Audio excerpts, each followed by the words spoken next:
Hey Arizona, this is Garrett. I am with On Target Talks, the podcast where we talk about real estate, guns, and fun. And so I have my friend Jarod Compton. What up? He is a artist with Rattlesnake Suitcase, one of my dear friends. And so I have a little intro for him. Jarod is a member of the band Rattlesnake Suitcase, as well as a solo project, Compton, which infuses hip-hop and psychedelic rock.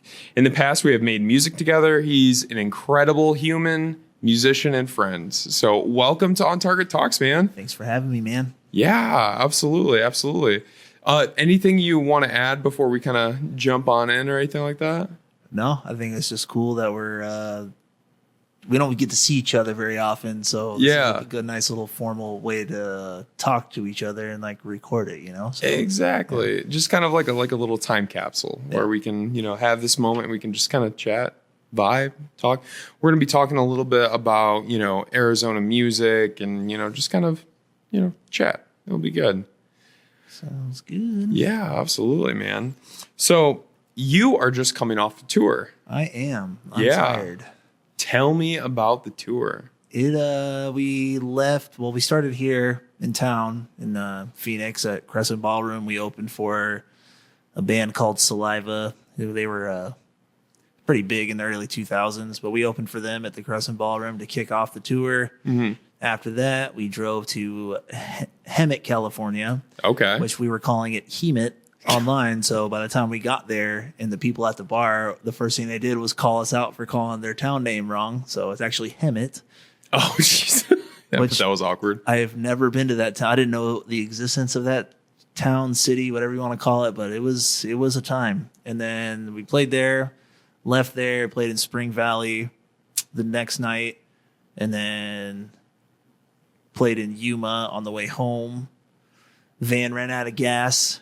There you go. 2 blocks from the venue.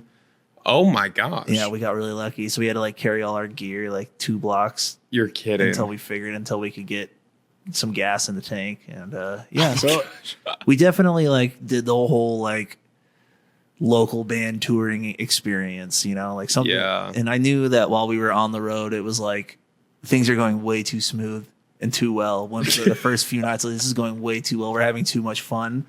Yeah. And then, it hit us in Yuma, the last stop. Oh, man, I could just imagine. So is this one of your first tours with this band?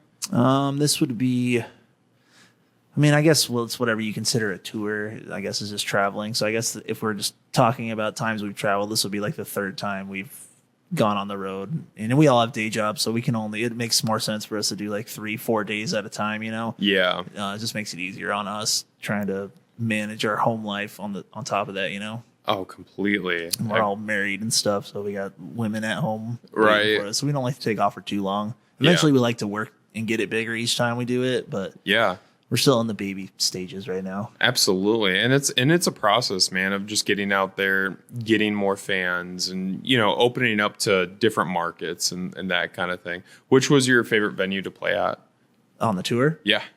Chappie's, which was in Hemet, California.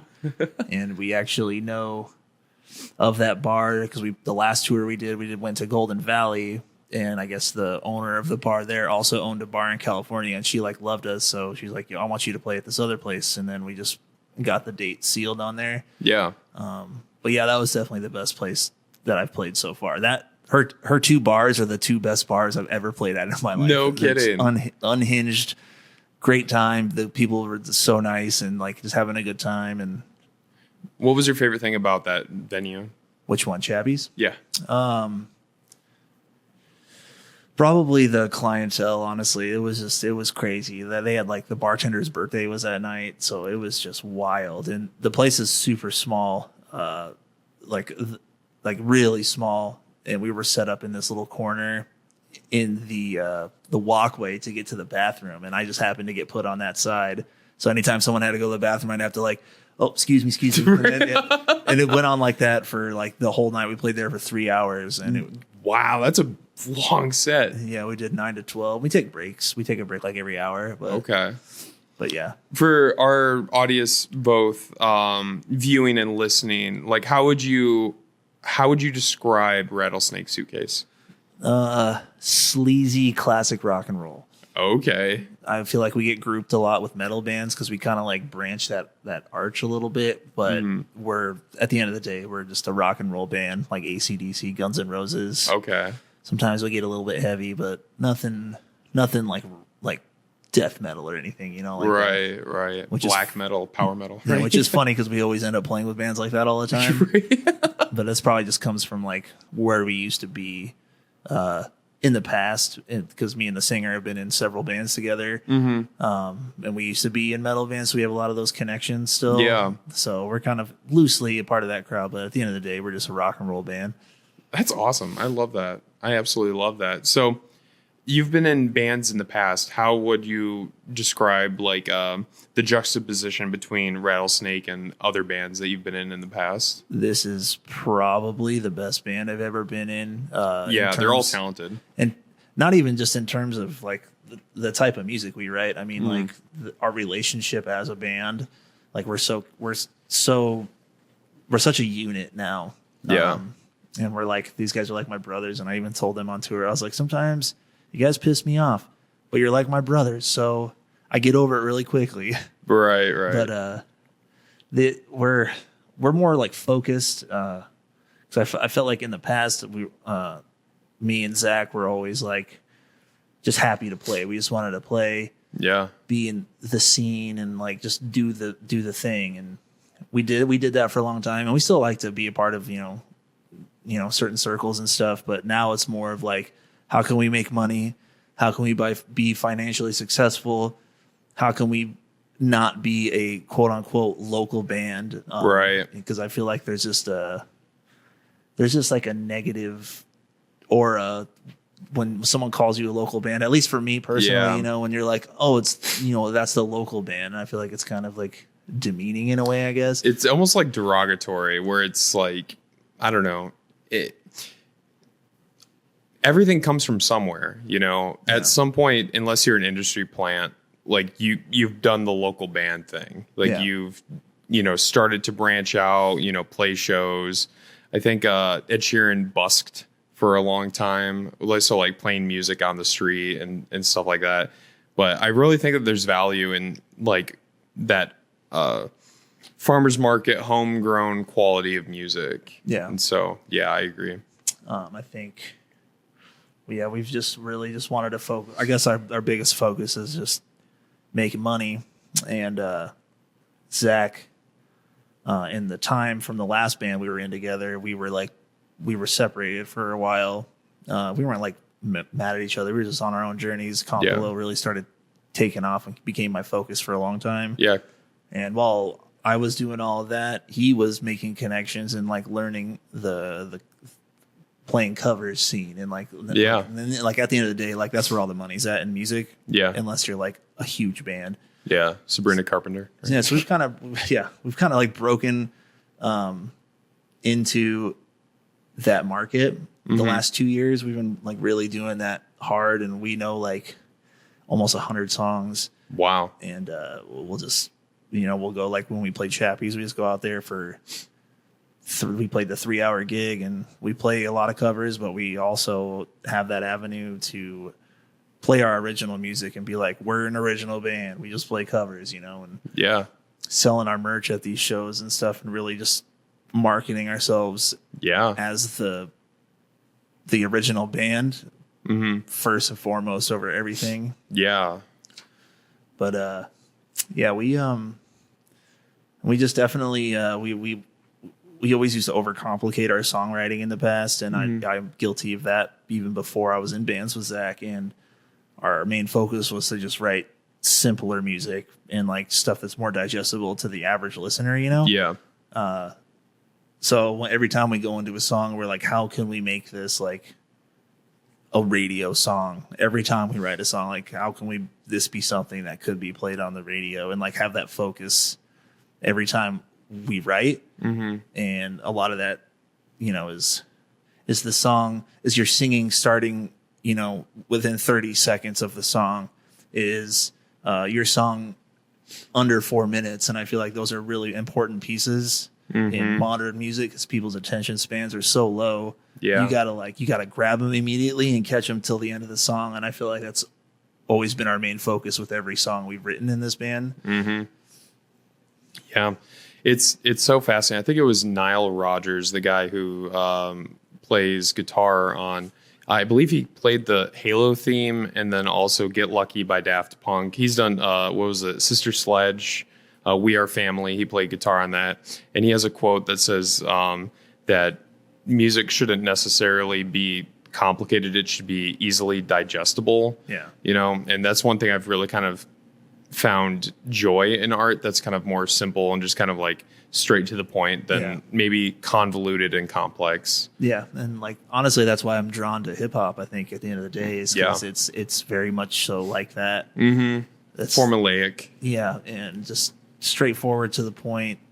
You know, unless you're like Travis Scott, who like puts these crazy synth breaks in his songs and stuff. Right. But like most artists don't do that type of thing. You know. Yeah, kind of having that simplicity of the beat, and then being able to lay like double entendres over lyrics and being able to, you know, really create poetry. Yeah. Yeah. I think The Alchemist said they released it was 2 Chainz, Larry June, and The Alchemist, and they released a record called Life is Beautiful. And it's have you listened to it at all? I did once when it first came out. Oh, okay.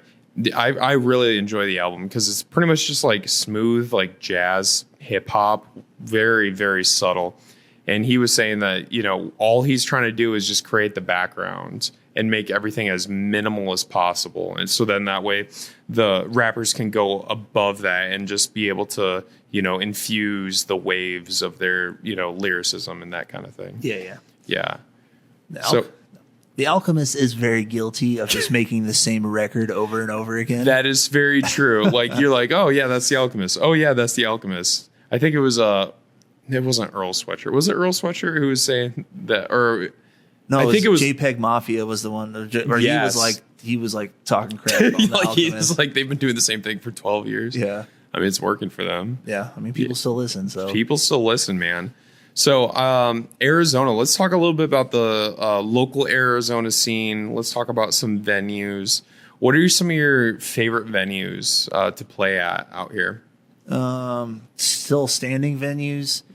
The Crescent Ballroom, man, that place. Crescent Ballroom is great. I've only played there twice in my whole career. Both of them have been with Rattlesnake, and that venue is just every time I play there, I'm like, the stage sound is incredible, and I feel like that's a downfall for a lot of venues. Is the stage you can never hear yourself, you know, and that's just part of the game. But so Crescent Ballroom, Last Exit Live is really nice too. It's a little out of the way and kind of inconvenient to get to, but they have like the best lights in town. No kidding. Yeah, I do enjoy playing at the 44. It's probably in my list too. I don't play there very often though. And then the Rebel Lounge. And then my like favorite dive bar venue is Chopper Jones for sure. That place is like, where's that? I'm unfamiliar. It's on 26th Street in Indian School. Okay. All of my bands that I've ever been in my career have always felt welcomed there, and I've been playing there since I was like 20 years old. So no kidding. Yeah, so I have a relationship with the bar staff and the owner there. But yeah, those are probably my favorite. And then over the years, I mean, just venues just keep closing and closing and closing. Mm-hmm. But as of right now, those are probably my favorites. Yeah. What is it like maneuvering like in the local Arizona music scene? Like maneuvering as an artist? Yeah. Like, I mean, what does the scene look like? How would you describe it to somebody that has no semblance of an idea of what that looks like? It's a lot of circles. There's many, many circles. Every little, you know, to categorize Arizona as like it has a music scene, I feel like that's kind of like misleading because there's just so many different circles of people, and like those peoples in that circle have never heard of these other peoples in these other circles. Mm-hmm. So I feel like for me, or just like being an Arizona artist, it's all about who you know. You know, like you could be a great band, but you don't know anybody, so you can't break into those circles. Right. Which with that comes along with you just got to go out there and show your face everywhere. But I've been fortunate enough to just be like really like all over the place with what kind of music I write. I've done punk, alternative rock. I've done metal. I've done rock and roll. I've done hip hop. I've done like all types of stuff. So I've met people in all these different circles, and I feel like that's helped me a lot because it makes it a lot easier and painless for me to move around and get out there and do things, because I just feel like I just know a bunch of people in different areas of the scene. So it's all about the connections, Oh, absolutely. All about the people who you know. And I mean, that's what I've heard about the scene, is that it is kind of, there's a bunch of different circles that, kind of exist within the populace and that kind of thing. Yeah. But if it's just, and if you're not a part of a circle and you want to break into a circle, it is hard. I've been, last couple of years, I've tried to like break into just the downtown Phoenix hip hop community. And that's just been a challenge, man. How so? It's just, like I said, like it's already hard to break into circles. But if you're not getting asked to be on these shows and stuff, like it's like outside of social media, it's like impossible to get out there. And then I feel like the hip hop scene in general doesn't do a lot of shows like bands, like the other types of genres I've been in. Is just like there's venues that are always doing shows for bands. There's always like a band that's coming through that needs an opener. So there's a lot more opportunity. Yeah. With hip hop, it's different. A lot of the shows are all on like First Friday shows, or like they're doing open mic nights. And like, for people who don't know, can you explain First Fridays? First Fridays is like it's a huge art thing downtown in the Arts District downtown. And they just block off all the streets for like a couple blocks, and they have like vendors and live music everywhere, glass blowing, like jewelry, like anything you can think of, it's there. Yeah. Food trucks.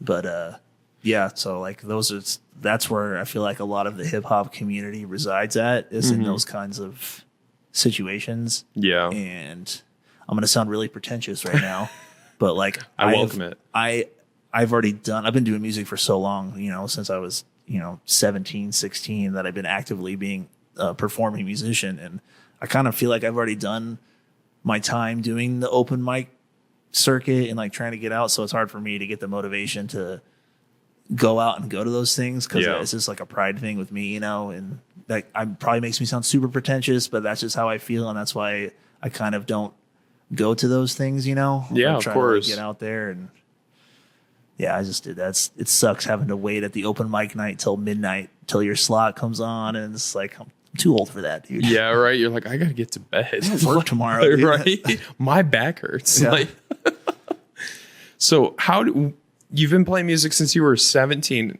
When did you first fall in love with music? Probably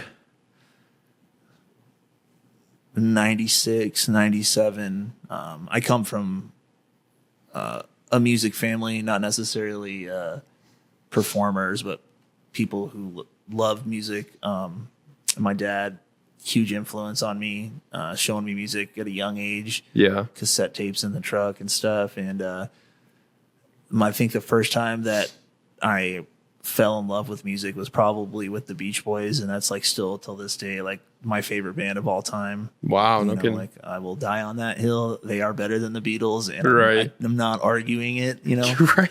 But I've never listened to the Beach Boys ever. Ever? On my way home, I'll listen to them because I've never listened to them. What album would you say I would be like a banger to throw on? So you got if you're just like first exposure, Pet Sounds.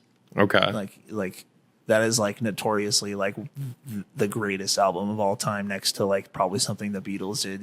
Right. It's looked at as like a huge accomplishment in music altogether. Yeah. And it's the way that they like perceive playing rock and roll music is so much different than what anyone was doing at the time when that album came out, which is a huge psychedelic era. Everyone was doing all the psychedelic stuff and Woodstock and all that crap. These guys were like not even on that train. So I feel like that's a good place to start, And like you've definitely heard songs from that record. I probably have, most likely. I probably just didn't know, honestly. But if you're gonna start there, or start somewhere, start there. Yeah. But I feel like the two bands that really defined me loving music was the Beach Boys and AC/DC, probably. Okay. Yeah, those, and I feel like that kind of defined who I became as an artist down the road. Like I really like to play that gritty, like loud music, but I also like to do some like more relaxing side stuff, you know? Mm-hmm. So I feel like that's where it all started for me. Yeah. So how would you say that your sound now with like Rattlesnake, how would that fit, would you say, with like your original influences? Definitely like Rattlesnake Suitcase is just all of my influences from the rock side as like compiled into one project. That's awesome. So I like in high school, I got really into like hair metal, and like that's also been a part of me that's never left. I just love it, that hair rock, and it's got a good energy about it. Yeah, and it's just fun, and it's about partying, and I feel like rock and roll music should be about having fun and life is a party type thing, you know? Yeah. Because we lost that in the 90s. Everyone got all sad and started wearing flannels, and kind of just brought rock music down to a different level, you know? Right. Just, everyone, grunge came up and just kind of, we've never recovered. No, we haven't. And I like some grunge stuff, but man, I do not like Nirvana, dude. I do. I know. I was just thinking about that. Every time I listen to Nirvana, I think about you because I know that you hate them. Yeah. Which is weird. I shouldn't dislike them, but I just do. And every time I hear it, I'm like, turn this off. You're like, this is garbage. Yeah. What do you hate about Nirvana? I hate the attitude of like, I'm going to kill rock and roll attitude. And I feel like Kurt Cobain really carried himself like that. He was kind of a jerk, dude. And like, he just was like, we're not doing that anymore, you know? Which, I mean, I guess music always shifts through generations and stuff, but it was just, I feel like that was the band that was responsible for killing rock and roll, essentially, because rock music has never been the same since grunge. Outside of maybe new metal, but like them, we're talking something different. That's completely different. I feel like, I I can't really think of any modern like hair metal type bands. I'm trying to think that are just like they have that spirit of partying like that doesn't exist. Like, and the only like modern rock band I can think of that really made an impact in rock music in the last 15 years is probably Greta Van Fleet. Yeah, that's what I was thinking. Yeah. And that did not last very long. Like those guys they came and went. I mean, they're still a band, but they like it's the when they first hit the scene, they definitely peaked. Yeah, they've peaked with their first record. Right. But I like the sound. I think that's the only band I can think of that's actually kind of come into like hair metal, like that kind of space and everything like that. What would you say your biggest influences are right now for music? Right now, I've hair metal in general has been coming back lately, just because I like pull from it for inspiration to write songs for Rattlesnake. But like specific artists, definitely Cinderella has been one that I listen to a lot. Van Halen, it never gets old for me. And then Absol. Absol is really great. He just released an album recently. Just recently, yeah. Yeah. And I'm actually wearing an Absol hat right now. Oh, no kidding. Oh, what do you know? Yeah. That's great. But Absol's been huge. I don't know what it was. I mean, I've always liked Absol since the first time I heard him with, Black Hippie, back when Kendrick was part of Black Hippie. And I was like, this guy's really cool. And he's like kind of like an underdog of the group. Yeah. But I feel like ever since he had the suicide attempt and then he came back after all of his, facial reconstruction, he like knocked all of his teeth out from jumping off a building. Oh, no kidding. I did not know that. Yeah. And then he like disappeared. That's why he didn't do a record for like 7-8 years. Wow. And then I feel like since he's come back, I feel like he has this new like hunger and like this just motivation to like show like why I should be called one of the greatest. And I believe that he probably is one of the greatest with the pen. Like he's an acquired taste, like sound wise. Like if you can't get behind the way his voice sounds or how he delivers his lyrics, but you're not going to like it. But if you actually like appreciate lyrical play and just good songwriting too. Like I think he's just amazing, and I feel like he doesn't get his credit, and it makes me happy to watch Kendrick kind of give him his flowers on GNX and talk about him, and then bringing him out on stage, even though like at the end of the day he's nowhere near as big as any of those other guys in that group. So I just think he's just something special. There's something special and genuine with him.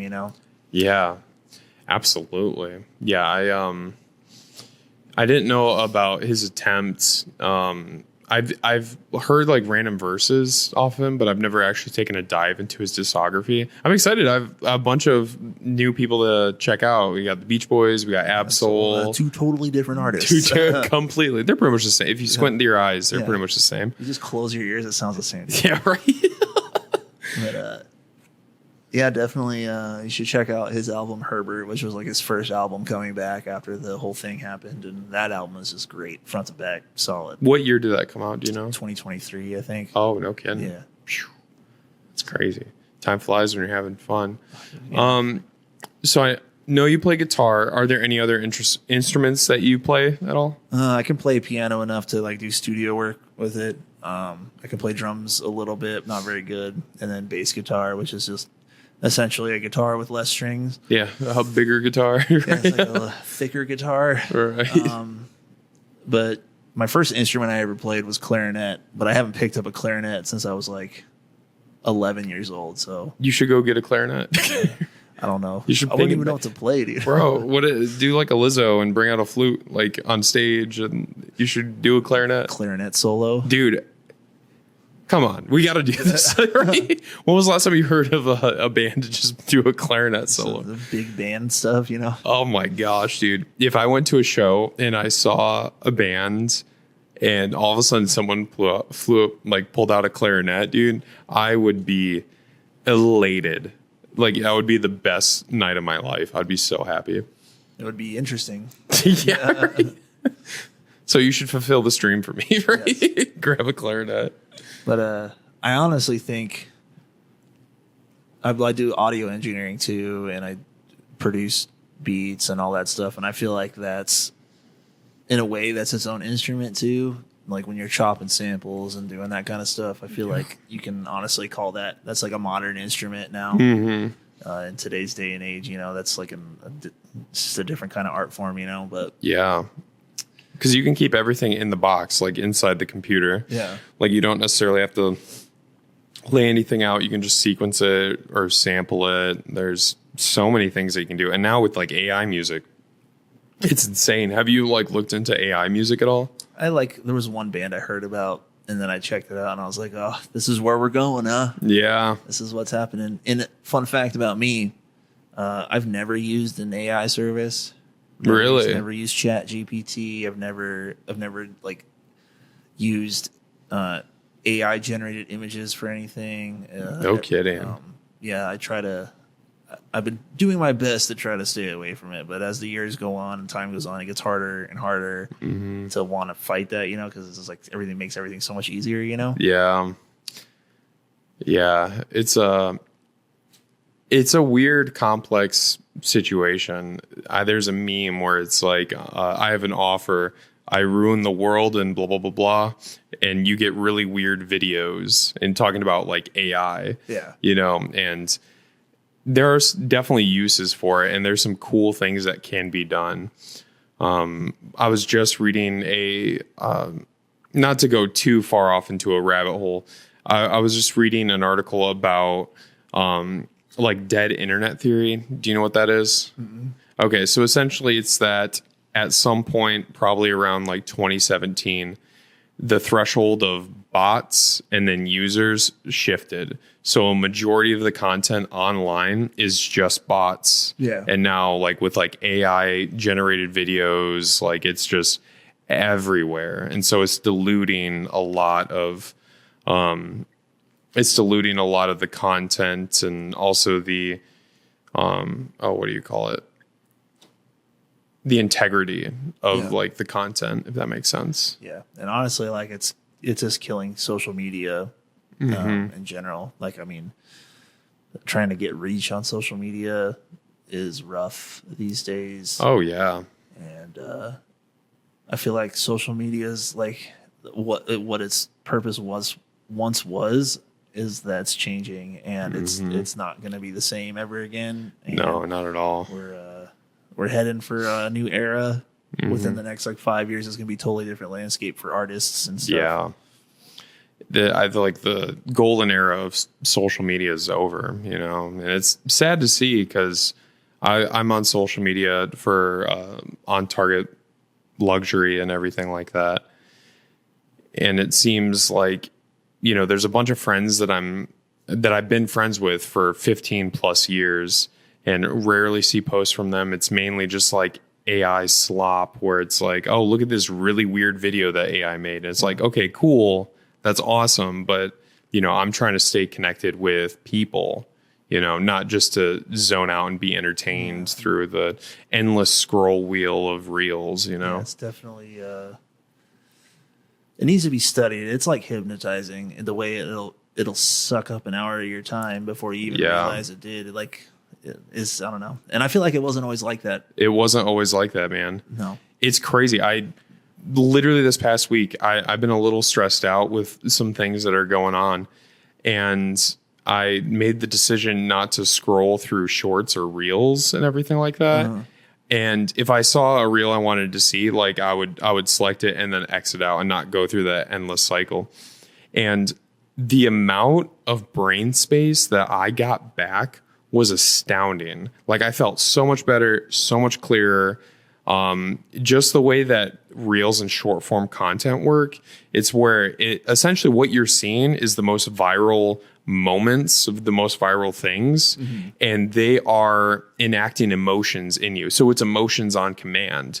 So for every scroll, you're getting a huge emotional charge because you're seeing the best of the best. And these platforms want you to stay on that for as long as you can. So by the time that you're done, you're emotionally exhausted. Your brain is exhausted. And so with going with, not doing reels, that's kind of why I've gone more towards doing short form or long form content. Yeah. And I feel like, I'm going to put on my tin hat for a second here. Do it. I feel like it's also become a tool of political divisiveness. I don't know if that's the right way to say it, but they'll show you the most extreme thing. The algorithm knows what side you lean on, and then it'll show you the most extreme person or thing from the opposite point of view as you, just to get you fired up. And I feel like it does that. It's just, that's the purpose of social media now. Yeah, and I feel exactly. Like it's kind of not controlling people's thoughts, but it's definitely roping you in and putting an umbrella over you and showing you what it wants you to see. Cause that's honest. At the end of the day, that's how it works. It knows what you Google search, what you do. Exactly. You know what I mean? It knows where you drive. It knows where knows what you buy. It's and I'm fully convinced it hears me when I talk too. Cause 100%. I quit nicotine. It's been about a month since I've done pouches and stuff like that. And when I first started, I was talking about it with my wife and everything. I'm like, I'm going to be quitting nicotine, that kind of thing.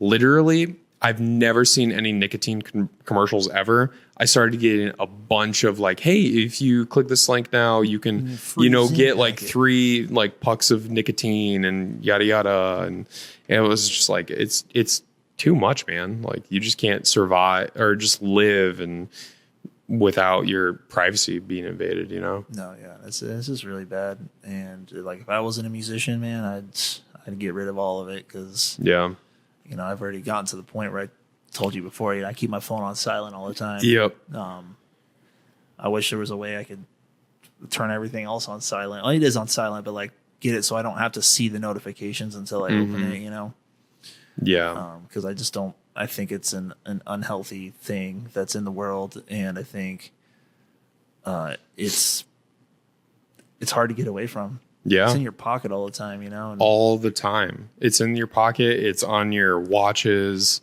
It's in your car. It's on your TV. On your fridge. Yeah. I'm getting notifications on my fridge. What are we doing here? Yeah. Yeah. We were definitely meant to be a bit more simplistic in our lives. And, I think if dream scenario, I live in the mountains and just hang out, maybe have a goat or something. That'd be sick. A couple chickens. Yeah. You know, that'd be pretty fun. No notifications there, you know, Yeah. right? No goatifications. Goatifications. I'm hungry, right? Yeah, my wife wouldn't like that though. We've already taled about it. She's like, I'm an indoor girly. And I'm like, okay. We're not getting a goat. She's like, no goats for you. We've had chickens. They were cool, but we're done. Yeah. On a side note, I got rid of my chickens because we're moving to Queen Creek. Did you eat them or like what'd you do? I gave them to my neighbor. I was like, because he has a bunch of chickens. He's like the chicken whisperer. Like he is incredible with chickens. And so I was like, hey man, like, you know, need a little less responsibility around these parts. Here, take the girls. Take my chickens. Yeah. They were great though. I would highly recommend anyone listening or watching get chickens. They are therapeutic. They are awesome. Yeah, because we did photo shoots in our chicken coop, like hanging out with the chickens. Yeah, we did promos with chickens. Yeah. It's all fun things, man. Fun things. Yeah, so kind of going back onto the main railway that we started. Back on track. Right, back on track. Okay, so when you start writing a song, do you start with melody, drums, vibe? Tell me about your process. It depends on the genre, really.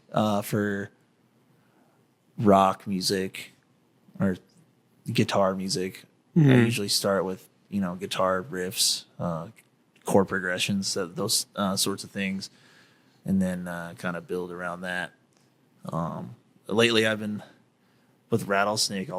It's hard to get us all in the same room to take on like a writing session together. I just feel like as I get older, it's harder to find the time to do that. So I'll go on YouTube and I'll illegally find some drum beat on YouTube that's like rock and roll drum beat, and then I'll like rip the audio, drop it in my digital workspace, and then I'll write my riff around there. So I have a foundation to write the song, you know. So I'll drop that drum track in there, and then I'll copy paste some guitar parts in there and kind of build the song, and then I'll like bring Zach in, and then he writes most of the lyrics. I'll as we say, a word for a third the writing. Can you explain that to people that may not know?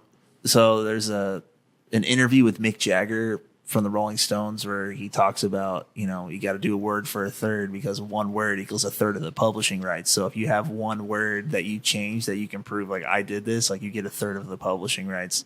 So that's just been a running joke between me and Zach. We say that all the time now. But and then after that I'll usually lay a bass on it, and then send it to the band, and then everyone learns the demo version of it, and then we take it to the room and then kind of play with it and move around. So it's a little bit of a longer process for the rock stuff. Hip hop seems to come really easy for me. Usually starts with sick drum beat, hard hitting drums, chop a sample or a live instrument, and then kind of just build from there. Same process. That's awesome. I find that it's definitely a little bit easier to write by yourself than it is with other people sometimes. Oh, 100%. Yeah, because I mean, you can just kind of just get into that flow state and just kind of go and create and everything like that. Yeah, I just dropped a mixtape for Compton a couple days ago, and I did that whole project in under 60 days. Really? I felt like a lot of that was because I was just me, you know, like I work a lot better when I'm not better, but like faster when I'm by myself because I take all these extra steps out, you know? Yeah. So. No, that definitely makes sense. Let's see here. When do you determine that a song is finished? I don't think a song's ever really done. It's more about when you choose to abandon that song. Yeah. Call it done. And if, you know, like you'll sit on a song forever and be like, dude, I don't even know what else to do with this. So it's just done.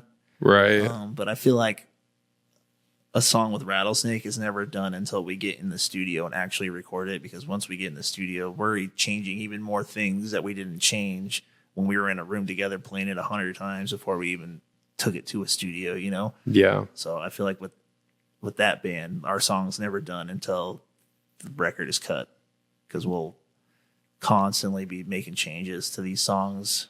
Mm-hmm. Yeah, there's a famous saying that I really like, is that art is never finished, it's abandoned, kind of echoing. Where do you guys typically like record your music for Rattlesnake? We go to our friend Kyle Picknerd at Black Flag Audio. He just runs a studio out of his townhouse, and we record everything there. And like this is the best sounding band music I've ever made with this band, and like him being a part of our team is like a huge blessing, because I'm like, this is crazy how good our stuff sounds. Yeah, I've been in like top notch studios, big studios, the whole thing, 100-track soundboard and like drum room, and like nothing sounds as good as what we've done with him. And that's amazing. That's the modern era of music, though. Like, I feel like going to the studio, that's a dead thing, unless you're in there using the gear yourself. Like, I just feel like you can get such good sound out of home. I mean, like Billie Eilish recorded the album with Bad Guy on it. So recorded that on Logic, like on our laptop, and wherever they were. And like, you don't need to be in a studio anymore. Like, those you days really are don't. Over. Yeah, and I think also when it comes to studio versus home things, it doesn't necessarily matter the quality, like the sound quality of the art. It's more of like the concept, like the idea, the essence of the piece. I think there's been a really interesting like surgence of like Memphis rap and everything like that, where everything just sounds really terrible. And it's great. I'm a huge fan, like just kind of the way that things sound, where everything is just really gritty, raw. They don't have any pop filters for their microphones or anything like that when they talk. Yeah, it's just bananas, but it sounds good. It's more of like the confidence behind it, And I think Tyler the Creator is a good example of that, because he put out Chromacopia, which was like huge studio project. He had horns in there. He's got a video of like him recording it. But then while he was on tour for Chromacopia, he wrote and recorded an entire record while he was on tour in hotel rooms on the road. And then no he kidding. just randomly was like, and then he put out Don't Tap the Glass while he was still touring Chromacopia. And he recorded all of that in hotel rooms on tour, because he's like, I needed to like escape from the exhausting lifestyle that is touring as an artist of his size, So he was able to just get his alone time by doing that. And I feel like the project he did while he was on the road was better than the project. I completely agree. Don't Tap the Glass, better than Chromacopia, that he spent probably years working on. And and I feel like it's kind of funny. It's like this big overproduced thing, and then something that he was just like, I'm frustrated. Like, it sounds way better. This copy paste project that he had, was better than the album that, he's all introspective and I'm talking about my life, and like, right. And I think at the end of the day, we want a Don't Tap the Glass from Tyler. We don't want Chromacopia from Tyler. I agree. I did not really like Chromacopia. It didn't really make sense to me, where I'm just like, I don't know what I'm listening to. I like concept albums. That's why both of our favorite artists, or I'm assuming favorite artists, Kendrick Lamar, like we saw him a couple of years ago, and he does like pretty much everything as concept albums. Yeah. And so I really enjoy listening to that. I feel like that's kind of the standard, rather than just like a bunch of tracks that are put together and everything. I'd honestly like not put GNX in the category. Yeah, I wouldn't either. I mean, at the end of the day, like, it was good, but I'm over it, dude. Yeah. I'm over it. It's like, we get it. You don't like Drake. I understand. We want you to turn the TV off, dude. We get it. Yes. Right. Maybe I should turn my stereo off. Right. How about I turn the music off? Right. But yeah, I think the concept thing is important depending on the kind of artist you are. Like, no one wants to hear a concept album from like, I don't know, like Lil Wayne or something, like, I feel it depends on what kind of artist you are. I would love a concept album from Lil Wayne. Just what sense. That is. It's just, yeah. I think that's my biggest complaint with Lil Wayne, is that he's an incredible writer. Like, his lyrics are really good, but it's all just kind of like a free flow thought. Yeah. Rather than like something that's a coherent like body of work. Yeah. As the kids say, it's brain rot. It is brain rot. It was the original brain rot. Right. But G's moving silence like lasagna, so you got to give the man his flowers, right? Yes. What's your favorite process of the studio process, or excuse me, your musical process? Is it the writing, recording, performing? What does that look like? I really like writing, but I think I learned to enjoy engineering more, which is like making doing the levels and putting effects on like the vocals and stuff. And I feel like the last couple of years I've really gotten into doing that. Like it's honestly like a whole other part of it. Doesn't get enough credit as being part of the writing process, because if you just went in a studio and just rapped your raps over a beat and then didn't do anything to it after that, like it's gonna be boring, you know? And I feel like the production, that side of the production is very important. And I feel like that gets overlooked a lot of the time in hip hop culture in general, because the guys who make the beats are now labeled as the producers, but the actual definition of that word attached to music is not what they say it is, you know? And I feel like with these guys, these sound engineers who are being the audio, like the mixing all the vocals and stuff, they don't get enough credit, because you wouldn't like a project without that. Like, yeah, your beats could be fire, but it's like,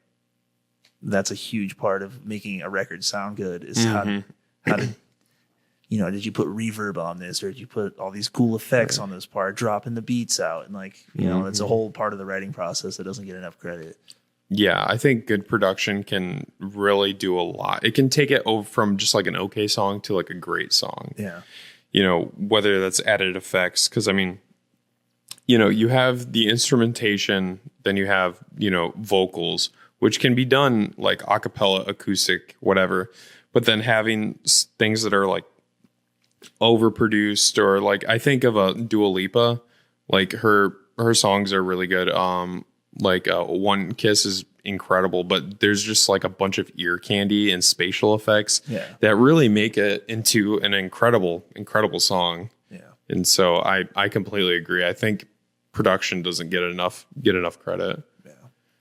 I don't know when the lines got blurred there and we started calling beat makers producers. Like I don't think that's the correct term for it. Yeah, I don't think it is. I don't mean offense by that in any way, but like you're not a producer. Like that's not what producing is from the bigger picture of all music.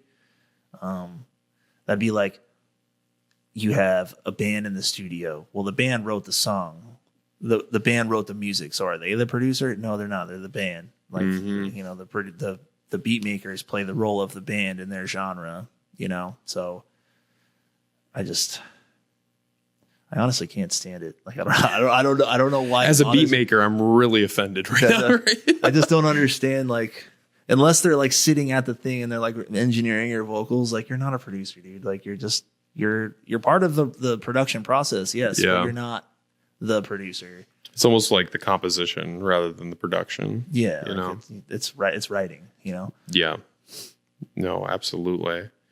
Well, we're right about at time. Where can they find you? Where can they listen to your music? Spotify, Apple Music, YouTube Music, Bandcamp, pretty much anywhere you can stream music. I'm there. I'm on TikTok, Instagram, Facebook, all that stuff. Definitely check it out. I just put out an album called Number 76.